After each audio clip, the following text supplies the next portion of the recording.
Assalamualaikum warahmatullahi wabarakatuh. Selamat bertemu kembali pada materi konsep dasar metode penelitian bagian kedua. Kita lihat, kemarin kita udah membahas tentang konsep dasar metode penelitian, ya, bagaimana yang kualitatif dan kuantitatif itu. Ada metode penelitian itu terdiri dari survei yang disebut bagian dari kuantitatif, eksperimen ini kuantitatif, ada penelitian kualitatif, ada penelitian kombinasi, ya, kualitatif dan kuantitatif atau mixed method, ada penelitian research and development atau pengembangan, ada yang keenam action research atau penelitian tindakan, penelitian kebijakan, dan evaluasi termasuk yang lain-lain research and development tadi. Kita lihat metode penelitiannya yang kuantitatif, ini ada eksperimen dan survei. Kualitatif ada etnografi, grounded theory, studi kasus, fenomenologi, naratif research. Mixed method ini terdiri dari sekuensial yang terdiri dari explanatory, urutan pembuktian, dan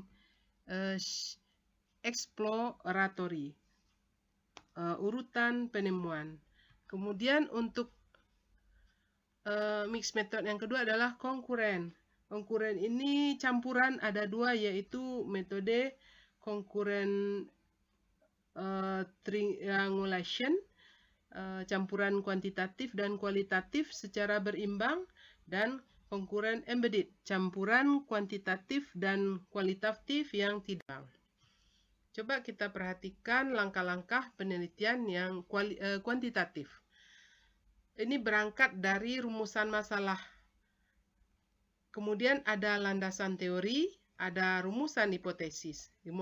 Rumusan hipotesis dari populasi dan pengembangan instrumen. Kemudian di sini dalam populasi itu ada sampel. Ada sampel. Selanjutnya pengumpulan data, lalu pengujian instrumen. Sesudah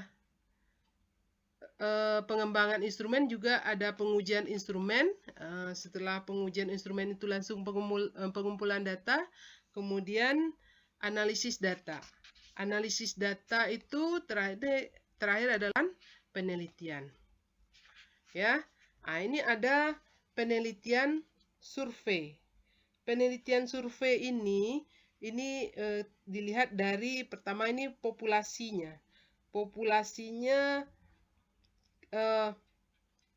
terdiri dari, ya, secara keseluruhan populasi ini tidak melakukan penelitian kuantitatif, ya. Kuantitatif ini secara generalisasi pada umumnya lebih menekankan pada keluasan informasi. Terus direduksi, dikurangi ini menjadi sampel karena keterbatasan, ya, ada keterbatasan waktu dan dana misalnya, dibentuklah sampel. Jadi sampel itu mewakili dari populasi. Kemudian sampel ini kalau digeneralisasi menjadi sebuah populasi. Ini ada model eksperimen seperti ini. Ini R ini adalah kelompok yang diambil secara random. Ini dah yang diobservasi, itu adalah perlakuan. Nah, metode eksperimen. Metode eksperimen ini ada berbentuk pre-eksperimental. Pre-eksperimental ini ada dikatakan pre-eksperimental design karena desain ini belum merupakan eksperimen yang sungguh-sungguh. Mengapa? Karena masih terdapat variabel luar yang ikut berpengaruh terhadap terbentuknya variabel dependen atau variabel terikat. Jadi hasil eksperimen yang merupakan variabel dependen ini bukan semata-mata dipengaruhi oleh variabel independen. Hal ini dapat terjadi karena tidak adanya variabel kontrol dan sampel tidak dipilih secara random. Ini bentuk pre-eksperimental ini, desain ini ada berapa macam ya. Ada one short case study, one group pre-test post-test design, one group pre-test post-test design, dan intact group comparison. Ya. Untuk selanjutnya adalah true experiment. True experiment ini eksperimen yang betul-betul, ya. Karena dalam desain ini peneliti dapat mengontrol semua variabel luar yang mempengaruhi jalannya eksperimen. Dengan demikian, validitas internal atau kualitas pelaksanaan rancangan penelitian dapat menjadi tinggi. Ciri utama dari true experiment ini adalah bahwa sampel yang digunakan untuk eksperimen maupun sebagai kelompok kontrol diambil secara random dari populasi tertentu. Jadi cirinya adalah adanya kelompok kontrol dan sampel dipilih secara random. Nah, di sini dikemukakan dua bentuk desain true experimental, yaitu post-test only control design dan pre-test group design. Lalu ada yang ketiga adalah faktorial eksperimental. Desain faktorial merupakan modifikasi dari desain true eksperimental, yaitu dengan memperhatikan kemungkinan adanya variabel moderator. Variabel moderator ini mempengaruhi perlakuan atau variabel independen terhadap hasil variabel dependen. Nah, untuk selanjutnya ini ada kuasi eksperimental ya. Kuasi eksperimental ini merupakan pengembangan dari true experimental design yang sulit dilaksanakan. Desain ini mempunyai kelompok kontrol tetapi tidak dapat berfungsi sepenuhnya untuk mengontrol variabel-variabel luar yang mempengaruhi pelaksanaan eksperimen. Walaupun demikian, desain ini lebih baik dari pre-experimental design. Kuasi eksperimental design digunakan karena pada kenyataannya sulit mendapatkan kelompok kontrol yang digunakan untuk penelitian. Jadi dalam suatu kegiatan administrasi atau manajemen sering tidak mungkin menggunakan sebagian para karyawannya untuk eksperimen dan sebagian lagi tidak. Sebagian menggunakan prosedur kerja, yang lain tidak. Oleh karena itu, untuk mengatasi kesulitan dalam menentukan kelompok kontrol dalam penelitian, maka dikembangkanlah desain kuasi eksperimental. Bentuk desain kuasi eksperimen ini yaitu time series design dan non-equivalent control group design. Untuk selanjutnya, tahap penelitian kualitatif. Ini ada tahap penelitian kualitatif mulai dari memasuki dunia sosial ya, situasi sosial. Situasi sosial seperti ini, ada tempat, aktor, dan aktivitas. Tahap deskripsinya ya sudah dibuat ya, tahap deskripsinya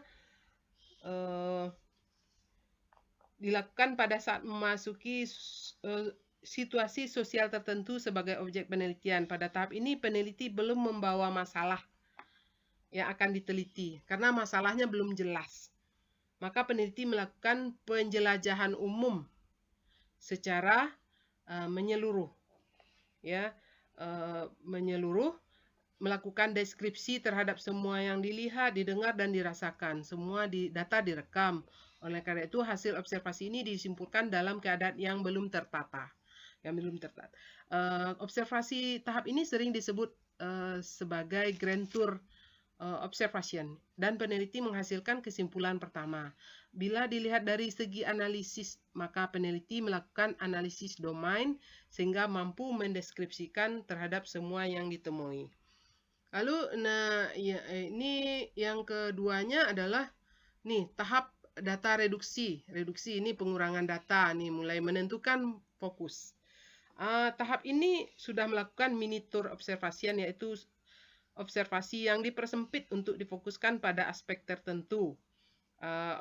Ini dinamakan observasi terfokus karena tahap-tahap ini peneliti melakukan analisis taksonomi sehingga dapat menemukan fokus. Ya, yang ini sudah mulai bagus. Ya, yang tadi yang awalnya masih datanya masih belum jelas ya, kabur, ini mulai agak terang. Dan yang ketiga tahap seleksi, mengurai fokus.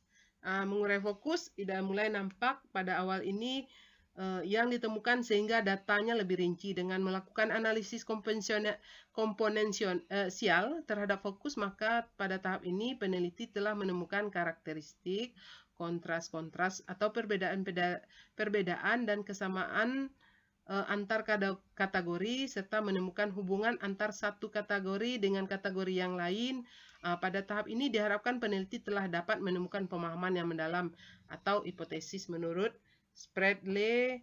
Observasi terseleksi ini masih dinamakan miniatur observation. Ya, lanjut.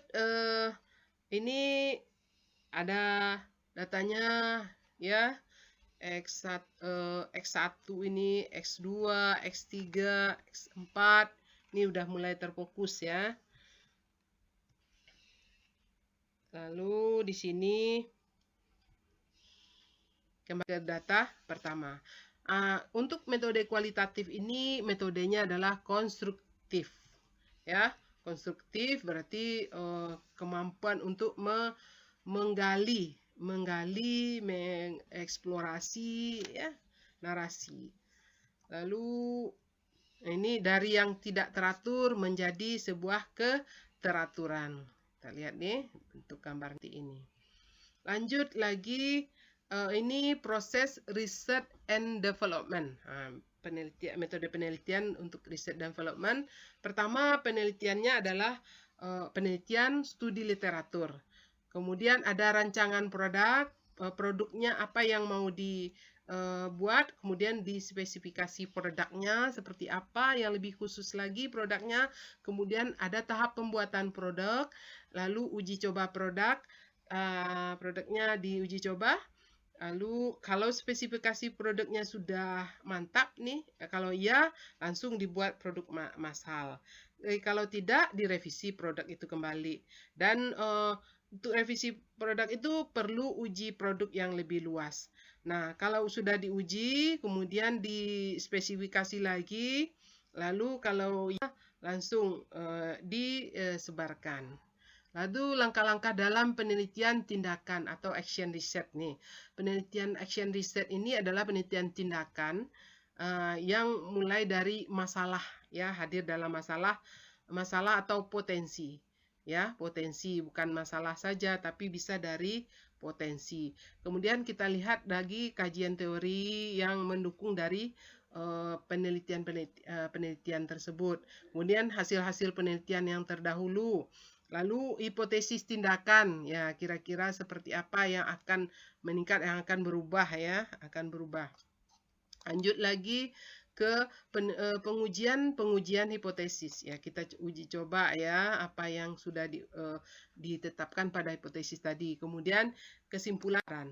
Nah, ini ada langkah-langkah penelitian kebijakan. Penelitian kebijakan ini policy formulation, ada implementation, ada output, ada outcome. Lalu ada evaluasi program atau SIPO, Stufle Beam, dalam bentuk konteks, input, proses, produk, dan outcome. Kemudian di sini ada evaluasi program suatu pendidikan latihan atau diklat. Ini oleh Kirkpatrick. Ada bentuknya reaction, learning, behavior, ada result atau hasil, reaksi, pembelajaran, kemudian ada tingkah laku, perubahan ya, perubahan tingkah laku, kemudian ada hasilnya. Ini dari evaluasi program dalam suatu pendidikan dan pelatihan. Waktu ya, satu kali atau multi year, bertahun-tahun ya, banyak tahun. Nah, penelitian tingkat eksplanasi. Ada deskriptif, ada komparatif, ini perbandingan, ada asosiatif, komparatif. Ini mengukur variabel. Lalu tujuan dan metode penelitian yang digunakan di sini adalah menemukan hipotesis. Dari ini menemukan hipotesis ini adalah penelitian kualitatif. Untuk menguji hipotesis atau ilmu, ini penelitian kuantitatif dalam bentuk survei atau eksperimen. Lalu yang tujuannya mengembangkan dan menguji produk itu adalah penelitian Research and Development (RND), ya, Research Design, ya, penelitian pengembangan. Lalu di sini mengembangkan dan menguji tindakan. Ini adalah action research atau penelitian tindakan. Jadi kalau untuk guru mau meningkatkan praktik pembelajaran di kelas, meningkatkan kemampuan pembelajaran, itu menggunakan action research. Jadi mengembangkan, menguji tindakan, ya, meningkatkan. Nah, ya, ini dari segi tujuan. Nah, sekarang proses pengujian hipotesis tindakan ini untuk action research atau penelitian tindakan atau kalau di keguruan itu penelitian tindakan keras. Pertama adalah plan, itu perencanaan, kemudian action, aktivitas langsung, ya, actionnya, kemudian observasi, observe, lalu refleksi, reflect, ya. Lalu setelah itu ini siklus pertama. Terus kalau ada yang kurang pada siklus pertama, kita lanjut pada siklus kedua. Apa yang kurang pada siklus pertama itu kita perbaiki, lanjut ke siklus kedua. Revisi lagi, sudah revisi kembali perencanaannya, lalu action lagi, observasi lagi, refleksi lagi. Kemudian juga siklus ketiga dan seterusnya, ya. Sedikit, ya, 2 siklus. Nah, untuk metode kuantitatif dan kualitatif atau mixed method, ini metode kuantitatifnya yang berbentuk tradisional, positivistik, saintifik, konfirmatori, kuantitatif. Dan metode kualitatif ini adalah metode baru, positivistik, discovery, interpretif, konstruktif, dan kualitatif. Perbedaan aksiomanya di sini adalah aksioma mengenai realitas. Realitas untuk kuantitatif, realitasnya diklasifikasikan relatif tetap, kausal, teramati, dan terukur. Lalu dari hubungan peneliti dengan peneliti dengan yang diteliti, independen supaya terbangun objektivitas. Ya, objektivitas. Ya, ini berlawanan dengan kualitatif objek, ya. Jadi tidak terhubung. Kalau dari segi kemungkinan generalisasi cenderung membuat generalisasi secara umum nanti, ya. Kemudian dari hubungan antar variabel, ini adalah sebab akibat, itu kuantitatif. Dari peranan nilai adalah bebas nilai. Untuk metode kualitatif, realitasnya adalah holistik secara keseluruhan, dinamis, interaktif, kompleks, penuh makna, terikat nilai, hasil konstruksi makna. Kemudian hubungan peneliti dengan yang diteliti, interaktif, dapat diperoleh makna. Jadi ada lebih mendalam, ya, terdalam. Kemungkinan generalisasi, transferability. Transferability ini adalah, ya, tadi kekhususan, ya, kekhususan. Kemudian lebih khusus, ya, transferability ini lebih dalam lagi, lebih dalam. Kemudian hubungan antar variabel ini interaktif antara aktivitas, ya, kegiatan semuanya, action itu semuanya interaktif, ya, hampir sama, ya, si peneliti dengan yang diteliti ini ada hubungan, ya, ada hubungan yang baik. Kalau berbeda dengan hubungan yang kuantitatif ada sebab akibat gitu. Kalau kualitatif ini sama. Kemudian peranan nilai di sini terikat oleh nilai-nilai, ya, untuk kualitatif lebih bermakna. Lalu di sini generalisasi kuantitatif ini dari populasi kita reduksi menjadi sampel. Dari sampel ini kita dari sudah selesai kita general secara. Nah, kalau kualitatif enggak. Ini kasusnya, ini banyak kasus belum jelas ya kasus-kasus itu karena kita belum mendalami apa kasus sebenarnya gitu. Nah, ada transferability ya, dan yang lebih mendalam itu. Nah, setelah itu kita kita lihat kasus pertama, kasus kedua, balik lagi, akhirnya kasusnya menjadi lebih tahu gitu, lebih mendalam ya. Untuk transferability ini adalah penelitiannya lebih pada penelitian yang menekankan pada makna ya, lebih bermakna. Jadi generalisasi dalam penelitian kualitatif disebut transferability. Nah, kemudian ini bentuk dari pendekatan ya. Pendekatannya ini deductive approach secara umum ya, secara umum. Lalu ada kerangka teori, teori formalnya, langsung ke teori-teorinya dibagi-bagi lagi, mana yang paling substansif. Kemudian ada hipotesis testing, hipotesis empirik generation, terjadilah empirical social reality. Kalau di kualitatif nih, inductive approach dari pengalaman empirik, dari empirik, kemudian ada konsep formationnya, pengalaman empirical generalization, kemudian ini grounded theory ya secara besar gitu. Lanjut lagi ke substantive theory, lebih mana yang lebih penting ya. Dipilah-pilah lagi, agak dikumpulkan datanya lagi, diperbanyak, kemudian akhirnya dapatlah suatu teori ya, formal teori dalam bentuk kerangka teori. Nah, ini seperti ini. Nah, kemudian karakteristik metode kuantitatif ini dan kualitatif. Ini dari segi desain,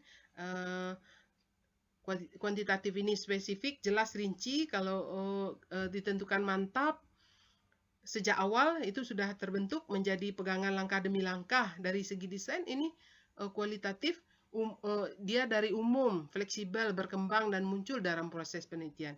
Dari segi tujuan, kuantitatif ini menunjukkan hubungan antar variabel, menguji teori, mencari generalisasi, mempunyai nilai prediktif. Ya, dari segi teknik pengumpulan datanya ada kuesioner, ada observasi dan wawancara terstruktur. Kalau untuk tujuan kualitatif ini menemukan pola hubungan yang bersifat interaktif, menemukan teori, menggambarkan realitas yang kompleks, memperoleh pemahaman makna. Pengumpulan datanya, partisipan, observation, in-depth interview, lebih mendalam, dokumentasi, dan triangulasi. Nah, hubungan dengan responden dibuat berjarak kalau untuk kuantitatif, tanpa kontak. Kedudukan peneliti lebih tinggi dari responden jangka pendek sampai hipotesis dibuktikan. Usulan desainnya luas dan rinci, literatur yang berhubungan dengan masalah dan variabel yang diteliti. Prosedur yang spesifik dan rinci langkah-langkahnya, masalahnya dirumuskan dengan spesifik dan jelas, hipotesisnya dirumuskan dengan jelas. Ditulis secara rinci dan jelas sebelum terjun ke lapangan. Jadi kalau kualitatif hubungannya lebih empati, akrab supaya memperoleh pemahaman yang mendalam. Kedudukan sama sebagai guru misalnya, konsultan ya. Jangkanya lama sampai datanya jenuh ya, dapat ditemukan hipotesis atau teori. Usulan desainnya singkat, umumnya bersifat sementara. Literaturnya digunakan bersifat sementara, tidak menjadi pegangan utama. Prosedurnya bersifat umum, seperti akan merencanakan tur atau piknik. Masalah bersifat sementara dan akan ditemukan setelah studi pendahuluan. Tidak dirumuskan hipotesis karena justru akan menemukan hipotesis. Nah, ini akan menemukan hipotesis. Fokus penelitian ditetapkan setelah diperoleh data lapangan nih. Di kuantitatif penelitiannya dianggap selesai setelah semua kegiatan direncanakan dapat diselesaikan. Kepercayaan terhadap hasil penelitian, validitas internal dan eksternal. Nah, untuk kualitatif, kapan penelitiannya selesai? Setelah tidak ada data yang dianggap baru atau jenuh.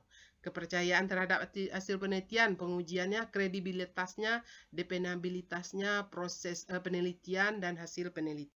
Oke, nah instrumen penelitiannya untuk kuantitatif ada tes, angket, wawancara terukur. Instrumen yang telah standar kuantitatif, hasil pengukuran variabel yang dioperasionalkan dengan menggunakan instrumen.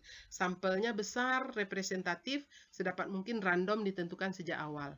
Analisisnya setelah selesai pengumpulan data, deduktif, menggunakan statistik untuk menguji hipotesis, lalu instrumen penelitiannya, peneliti sebagai instrumen, buku catatan, tape recorder, kamera, atau handycam, itu untuk kualitatif.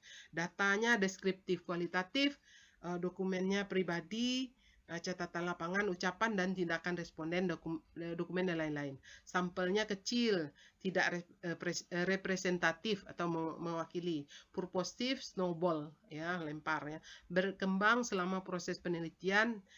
Dari segi analisis terus-menerus sejak awal sampai akhir penelitian. Induktif, ya, dari khusus, mencari pola, model, dan teori. Nah, kompensasi peneliti kuantitatif ini wawasannya luas, mendalam, bidang pendidikan diteliti, mampu melakukan analisis masalah secara akurat, sehingga dapat ditemukan masalah penelitian yang betul-betul masalah. Mampu menggunakan teori pendidikan yang tepat, sehingga dapat digunakan untuk memperjelas masalah yang diteliti, dan merumuskan hipotesis penelitian. Memahami berbagai jenis metode penelitian kuantitatif seperti survei, eksperimen, ya, action research, ex post facto, evaluasi, dan R&D. Oke, nah kompensasi dan kuantitatif ini memahami teknik sampling, ya, mampu menyusun instrumen yang baik, mampu mengumpulkan data dengan kuesioner, mampu wawancara dan observasi dan dokumentasi. Bila pengumpulan datanya dilakukan oleh tim, maka harus mampu mengorganisasikan tim peneliti. Oke, yang kuantitatif mampu menyajikan data, mampu memberikan interpretasi terhadap data hasil penelitian maupun hasil pengujian hipotesis, mampu membuat laporan secara sistematis dan menyampaikan hasil penelitian ke pihak-pihak yang terkait, mampu membuat abstraksi hasil penelitian dan membuat artikel untuk dimuat ke dalam ilmiah.